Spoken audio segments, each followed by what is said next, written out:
My name is Scott Hilleary. I was a staff sergeant in the Air Force, and I went into the service in 1967, and I got out of the service in 1970. I was chosen for intelligence school, did targeting, I did all sorts of different things. Shortly after that, I got assigned to the island of Guam. We flew back and forth to Vietnam, every day dropping iron bombs. I flew about 90 times back and forth between the island of Guam and Vietnam. I actually was assigned to the embassy in Saigon, and the very first day we had to accompany body bags. That was my first day in Vietnam. It certainly wasn't traditional. It's called jungle warfare. We were taught all of that. There weren't front lines, and they weren't taking over cities and everything. It was just constant mayhem. You had attacks at your base all the time from all different angles, or just explosions around the perimeter. We had good military, particularly for ours, because we were a headquarters base for Vietnam, the whole Vietnam Peninsula. And they were warring with each other back to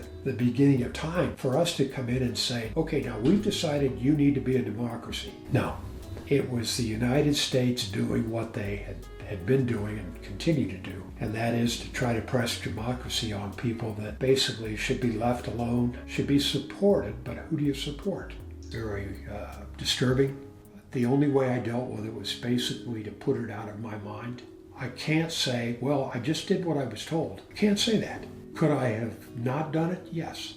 But I had a job to do, and other people were counting on me. If a Marines or an Army battalion or something was pinned down, our bombing mission was the only thing that kept them from being totally annihilated. But was I proud of that? No.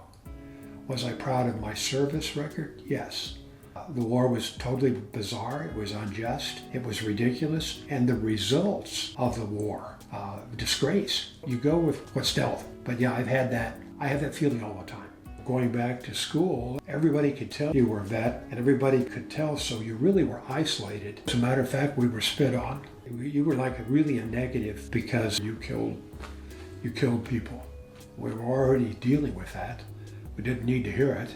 There were also still people marching against the war all the time. But again, you just put it out of your mind. You stayed away from it. At the University of Michigan State, the students were exercising their right and their free speech and their opinions. Susan, when I was in Vietnam, she was at Western Michigan marching against the war. That didn't bother me. That was her opinion. Those people that understood that got along. People ask me, well, what did you do in the service? Well, I'm very proud of the B-52s and the intelligence and all the other things that I've done. I had all sorts of neat experiences working in the underground command post, 9 stories below ground. I could see everything that was going on in the Air Force all over the world. Yeah, I wouldn't trade it. I wouldn't trade the experiences, and I wouldn't want to do it again.